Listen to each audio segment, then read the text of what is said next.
Okay guys, welcome back to another video. We are introducing a new little guy that we've got in training. His name is Toby. He's 1 year old. And so I get the question quite a bit about when do we start training horses and when do you start them? Well, what we do have is a precocial species, which means they're full faculty learners at birth. So from the moment they're born, they are learning quite a bit. Unlike humans, these guys are running a mile after 1 hour after birth, right? They can run a mile. Human beings being not precocial species and full faculty learners, they're not able to do that, right? So what we can do here with him is we can actually give him quite a bit of information, and he's going to be able to receive a lot of that. Now, as far as his physical biomechanics, we don't want to put a lot of that at risk, but that doesn't mean we don't touch our horses. A lot of the bigger warm bloods in the Frisian industry, there's this big misconception that we don't touch horses until they're 5 or 6. And so, you know, I get these horses that'll come in and they can't lead at that size and that age. And what they've done is they've been learning all that time, just not the productive habits that you would want them to, right? So it's time to get going whenever you can on developing your horse's mind, and then eventually you'll be able to get on once they're around 2 or 3 or maybe sometimes 4 or 5, depending on the type of breed you have, you'll be able to get into riding. So what we're gonna do is we're gonna kind of take you guys on a journey here with Toby. And you guys can see how much you can actually teach a young horse, even if you can't quite ride it. You can get to the point where the first ride will look like its millionth ride, right? Okay, so what I'm going to do is I'm going to show you a video on what those first 5 ground exercises that you watched me do with Solstice in an earlier video, and how it kind of was supposed to look like, how we introduce it to the first time, and what it can kind of sometimes look like when you're making the wrong thing difficult and the right thing easy. So the first exercise that we always introduce is the rhythmic back exercise, right? Where we ask him to back up his feet. So I'm just going to ask him to just this little wiggle. You see him, he's not even really looking at me. I'm not worried about that. But I'm going to start this wiggle, and then I'm going to get progressively firmer. But I don't have to get as firm as I possibly can. I'm just going to stay annoying, right? So again, I'm going to start this nice light wiggle. I would back up if I were you. Uh-oh. And so I'm going to get nice and firm. But you can see how I don't associate that firmness to frustration, right? Because this is just like his mom would have done with him, right? Get out of my hay pile. I don't like when you're doing that. Maybe it's not time to nurse right now, right?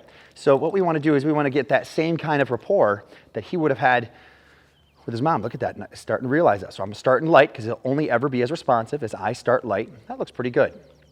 All right, let's go ahead and just prime hand over hand. We'll bring him on in. And this is actually the first exercise to what eventually becomes pee-off.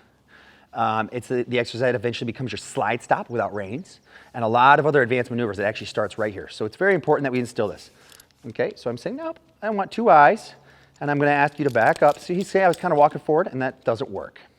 All right, so we want to establish this exercise as number 1. Because the better our horse backs up, the better they do everything else. All right, we're going to go ahead and bring him back in. All right, so like same thing here. What a lot of people will do is they'll just get to the other end of the rope and play tug of war when the horse doesn't want to come back into them.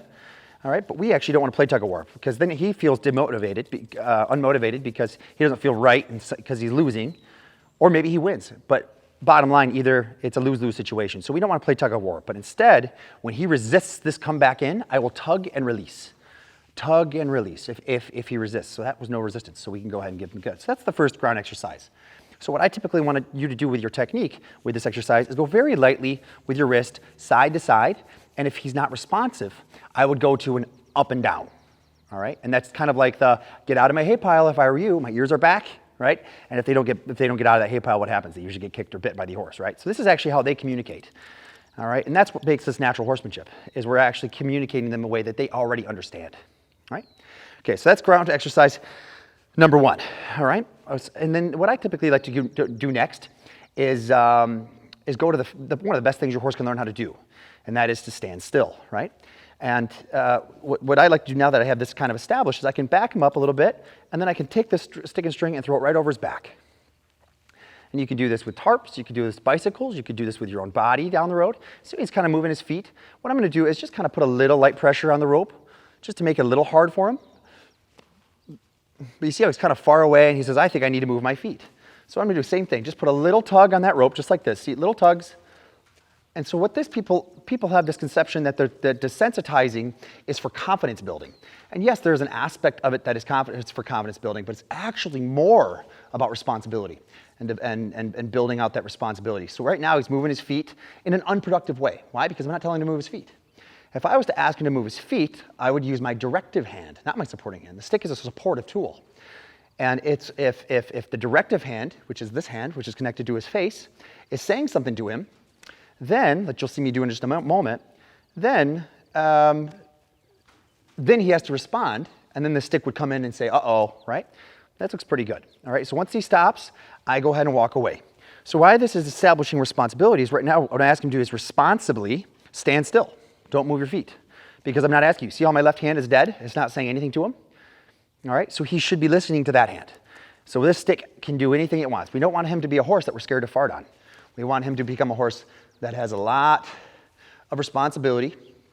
So whether he is standing here for this stick and string, see, I'm moving with him. I'm just moving with him. See, he's like, oh, I wonder what he wants. I wonder what he wants. Okay? So right now I'm just saying, no, keep your face there. I want to stay on this side of you. This is actually what kind of starts the one-sided issue that a lot of horses tend to have. So right now he thinks I'm asking him to move his feet. And I'm saying that's absolutely fine. We're going to stay consistent. I'm going to make it slightly hard for you to move your feet, but don't think avoidance thoughts. His avoidance thoughts right now is, I don't like you on this side of my body. And I say, too bad. But I'm not going to treat it, there we go. So he stopped there, and then we walk away. All right? So it's kind of like as if we were to get on him, right? And we expect him to stand still for that. And then once he stands still, we would walk off, right? We'd ask him to maybe move on out. That's kind of what we're doing. So we're rewarding his standstill for mounting right now. And then we're saying, all right, perfect. Now let's go ahead and walk off. Good job. And that pressure kind of leaves. And we're going to wait for him to kind of lick his lips, maybe chew, come to some positive conclusions about some of these things that he's going to have. So you're going to see him start to do that more and more. We're going to go ahead and head on over this side. And I'm going to ask him to just kind of stand there. So one thing about my barns is you'll rarely ever see me using a cross tie. All right, because what my horses really learned how to do quite early on is to stand still and responsibly do it. All right, so that's good. So that's exercise kind of number 2, and that's called desensitizing. All right, it's very important that we establish responsibility. Whether he's standing still for this little string to go over his back, or whether he's jumping bareback and bridleless in an open field over picnic tables, he's got to have that stand still, responsible mentality. All right, maintain gait, maintain direction, look where he's going. And that's what he's going to be doing in just 1 second with my circling exercise that we introduced to horses. Okay, but before we do that, we're going to do a yielding exercise. So the reason why I do yielding exercises is because if you don't start getting your horse to move their feet productively for you, then they'll start moving them unproductively for you. They're going to move them in ways that they feel are productive, that aren't necessarily that productive. So for example, when people say, well, my horse bucks. Now this horse would be a bucker, okay, by nature, because he's got more woe than go. Okay, he's an I'd rather not kind of guy. All right, but because he's so young and he's got that curiosity, natural level of play and confidence, we're able to push him quite fast to his formative years, and he's going to be able to learn quite a bit. But what we want to do is we're going to say, all right, so how instead of bucking, let's go ahead and move those haunches around. And so what we're going to ask you to do is we're asking this hind leg that's closer to me to step over the other one, right like that. Okay, so you see my left hand's up in the air. Okay, see how he's kind of stuck? So I'm just going to stay annoying taps. There it goes. Okay, and I'm asking for that nose just to kind of tilt a little bit left. A little bit left. There it goes. And why that's important for that back leg to step over the other one is because he's putting himself off balance, right? And the reason why that's important that he's putting himself off balance is because he's taking his weapon and disarming it, right? He's saying, oh, okay, I'm going to actually put myself off balance instead of in a defensive mentality. And that was a nice little yield. We're not asking for a pivot. I never teach horses pivots. Because my horses always learn that moving 3 feet is easier than moving 4 feet. So that's the hind quarter yield. All right, and now we're going to do the hind quarter yield maybe on this other side. This one's the easier one for a lot of people to kind of learn. The next yield that we'll be doing after these hind quarter yields comes a little bit more challenging to people. So hopefully by me kind of displaying that to you, you can do it that way. So you can also drop your stick and use just your rope. Right? You can do that either way. Otherwise, you can drop your rope and use just your stick and let that just kind of weave around their legs. This isn't going to hurt them. Okay? And these are almost machine washable. All right? So here we go. What I'm going to do is I'm going to ask that haunches to just, again, move around, asking that leg closer to me to step around the other one. You see I'm letting that rope kind of go around his legs? That's good. All right? That looks pretty good. Nicely done. Okay, again, I'm asking for a little bit of head tilt. Now, the reason that head tilt matters is because it's telling him to put his weight on his forequarters and take his weight off the hindquarters.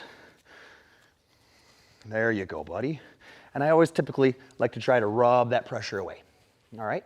And sometimes just walking away is also a nice way of him feeling kind of right. So that's the hindquarter yield. So that's half of the yielding exercise. The other half is what's in front of his drive line. So everything in the front of it. So he needs to become fluent in his communication, everything behind the drive line and everything in front of it, right?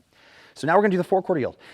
There's different ways you can do it. You can do it with your stick. I'll do it with my stick today, just because we have it, all right? But you can also do it with just your hands, and you can do it with just your rope. But what we have to essentially do is combine exercise number 1 with exercise number 3, which is this yielding exercise. So we're gonna say, all right, 4 quarters, it's time to move over there. It's time to move over there. Now, see right now he's backing up. That's okay that he's backing up. And I'm not getting firmer, staying annoying. There you go. There, okay? Don't move forward. But move over, move over, move over. There it goes. And so we're gonna ask that four-quarter just to start moving around that hindquarter. Okay, just light taps. I don't wanna tap him, but he's in the way. It's time to move, it's time to move, it's time to move. There you go. Good job, and rub that away. Okay, same thing on this side. And then eventually he'll start getting a better understanding of this four-quarter yield. Same thing here. Say move around, but don't go forward. And that's why I have this wiggle hand, the wiggling of the rope hand. So don't move forward, but move over there, move over there, move over there, move over there. Wait for it. See how I'm moving my feet with him? There it goes, okay? And say, good job. It's don't walk forward, don't walk forward. Move over there, move over there. Let's see if we can move over there. There it goes. Okay, and same thing here. We're looking for him to step over with his legs, all right? And getting to that point. We're not building a rocket ship, but that's essentially all we want to do is just get him to the point where, again, we can kind of say, let's move our feet over this way. Good job, and don't go forward, though. Got to yield over. Light taps, light taps, light taps, and they can get firmer. Remember, horses bite each other. Horses kick each other, and that's how they play, right? With this isn't hurting him, but it will annoy him. There it goes. Good job, buddy. All right, so that is actually what's going to lead into eventually bridleless riding and traineestic riding, and even actually with his reins, just getting him to the point where he says, oh, I got to yield this part of my body because they're isolating that specific area of my body. So I got to engage that specific area. So he's kind of chewing. He's like, oh, I kind of learned something there. So that's the yielding exercise. All right. Now we got the circling exercise. All right. The circling exercise is I usually like to ask him to back up nicely, just like this, like a champ. Okay, perfect. He's giving me those 2 eyes. And then I use my directive hand to ask for the four-quarter yield.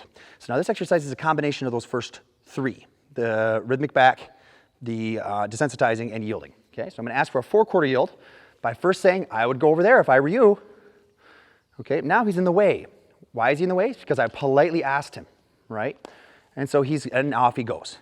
Now, the reason why I'm a big advocate on the ban on lunging is because it creates a counterlateral mindset in your horse, what that means is it teaches your horse to run away from the communication, not towards it, or we want to be connected to it because there's not enough positive communication happening in the middle of the circle.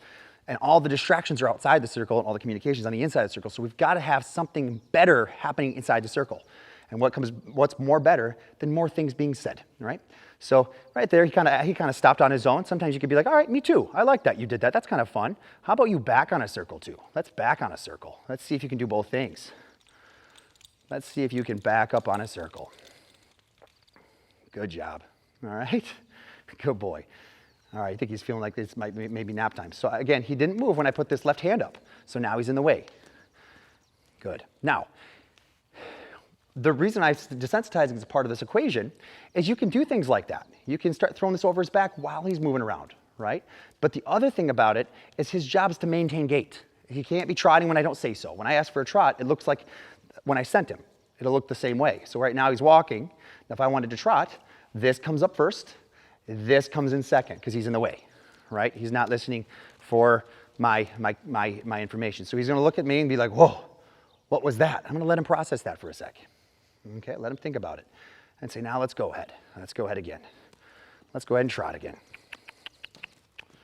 All right, so this is kind of some of his first time ever really getting taught a lot of this information. So what he's gonna be doing is he's gonna be asking a lot of questions. And those questions are when he's turning and facing like that, saying, oh boy, I don't really like what that feels like. So I'm gonna stay, nope, stay on point. So now he hits my mute button. See how my left hand went down, my stick went down. Uh-oh, mute button turned off. He's gonna be like, where is Jordan's mute button? Well, I'll tell you where.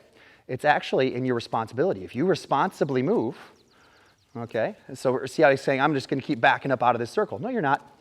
And just have this conversation.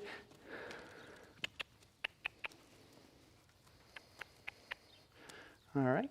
So you can see he's not a very responsible horse yet, is he? Okay. But this is going to happen over time, where he's going to say, okay, I don't like moving around in a circle. Well, you're going to like it more than me bothering you.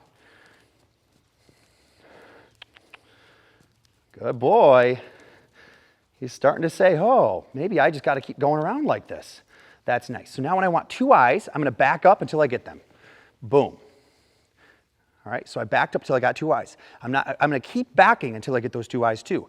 If he's still fighting it and fighting it and fighting it, I'm going to keep going backwards until I get those 2 eyes, because eventually, if I want to get a flying lead change out in the circle, I need to be out of the way, okay? So he's got me the 2 eyes. The reason we do that is so we can do a change of direction. So the reason we do change of directions is because we want to attain focus. And we'll never attain focus if we never first attain direction, and we'll never attain direction if we never redirect it. Okay? So I'm going to go ahead and ask him again. Say, uh-oh, you're responsible. Good boy. Your job is to be responsible. But now instead of just lunging him on a circle and saying, yeah, you got to keep going out here on a really boring circle with me annoying you and babysitting you and telling you to keep going nonstop, I'm going to say, well, no, let's sometimes stop on a circle. Okay, and it's that same way I'm going to ask him to decelerate from a trot. Okay, decelerate from a canter. So he's to get down from those higher speeds, it's going to use exercise number 1, rhythmic back exercise. All right, so I'm going to be particular. I'm not going to be critical, but I am going to be particular.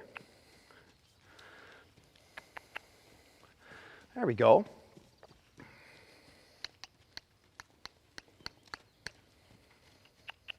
So you can see how this rope kind of gets a little tight because he doesn't really feel connected. He doesn't really like the circle. Same thing. I want 2 eyes.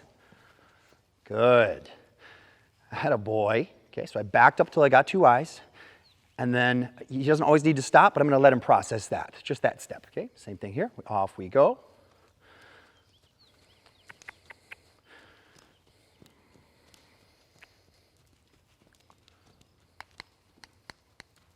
Starting to listen a little bit better to me saying, oh, you're responsible. Let's see if I can get 2 eyes. Back up till I get 2 eyes. Good job. Oh boy, so much Shazam information. Looking good. Here we go again. Say send out to the right.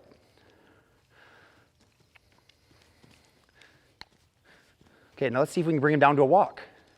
By wiggling, exercise number 1, boom.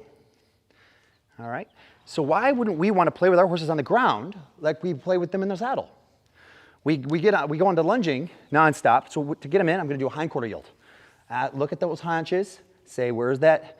And have it walk away from me. Okay, so that's the be done. It's very important that we have a be done come in 2 eyes and a change of direction 2 eyes. Because otherwise what you'll start doing is frustrating him a little bit. When all of a sudden it's like, oh, we're done? Nope, not yet. Dang it, that's frustrating. So when I'm done, he can come in off his circle. I like to bend over, look at those haunches, and have them disengage or retreat from me. All right, and so you got your forequarter yield on the send, you've got your hindquarter yield on the be done, and then you've got your desensitizing because he has to maintain gait and be responsible, and then you have your rhythmic back when you ask him to slow down.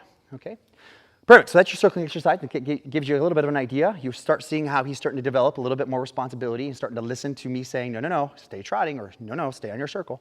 So we start to listen to that. And you'll see that will start to continue to grow and get better and better. So now we're going to be doing a side pass, all right? And this is the final exercise of the 5 ground exercises, all right? And so what he's going to do is we're going to send him out on a circle just like he was doing, okay? And he's going to go out to that rail and look at it, a really boring rail. That's what he's got to just check out, see what's that all about. And the reason we do side passes eventually leads into really advanced maneuvers like leg yields and half passes, and even your flying lead change, believe it or not, is related to this before getting your counter canter, for getting your counter canter and things like that. So what we're doing now is we're talking to both sides of his drive line, the front half and the back half. From the withers is the middle is the drive line. And we're asking him to do them at the same time, the forequarter yield and the hindquarter yield, with a bit of the circling exercise. So first off, I want to send my horse to the rail and just see if he can stop out there and stand there, because it is about staying on that rail. All right, so I'm going to do this again. Send him on out. Let's move on over there. A little faster. There you go. Good. Perfect. So now that we've got him kind of on that rail, see how he's responsibly standing there, all right? He's applying all the exercises that we've now done up to this point and being responsible about it. We're going to now ask him to go down this rail a little bit on a side pass, all right? So what I like to do is you're essentially going to be targeting with the stick the part of his body that he's lagging the most. And we want to take that forward momentum. So as he gets closer to that rail, we're going to start walking now. Okay, and we're going to just kind of wait for him. So a lot of hindquarters, a lot of hindquarters, a lot of hindquarters. There we go. All right. And he's got those first sideways steps, and now he's going to stop out there and wait. Looking pretty good. Now he's looking at you, and he's saying, oh, boy, he's now saying some different things, different sides of my body from different positions. That's interesting. Okay, same thing this way. We're going to head on out the other direction. So it's very important that you have a long enough rope. If you're doing this with a big warm blood, don't do it on a 9-foot line. Why? Because you want to be out of the kick zone. Look at that nice little side pass now. He's starting to move on down there. So I'm just kind of putting that, I'm holding that rope relatively steady with a little bit of balanced contact. And again, I want him to really stand out there and wait. He can turn and face if he wants. As time goes on, he'll stop doing that, but that's okay. But I do need him to stand out there and wait. And then what I like to do after the side pass is I like to go into them and say, good job out there being responsible. So you're far away, but you're still connected, right? Okay, so I hope you guys enjoyed this video. These are the 5 ground exercises for the first time with Toby. You're gonna see a few more videos of him in the future too, as he learns liberty and he learns some other fun things. And maybe you'll even get to watch him learn to lay down, right? So thanks for watching, and have fun teaching this to your horse for the first time.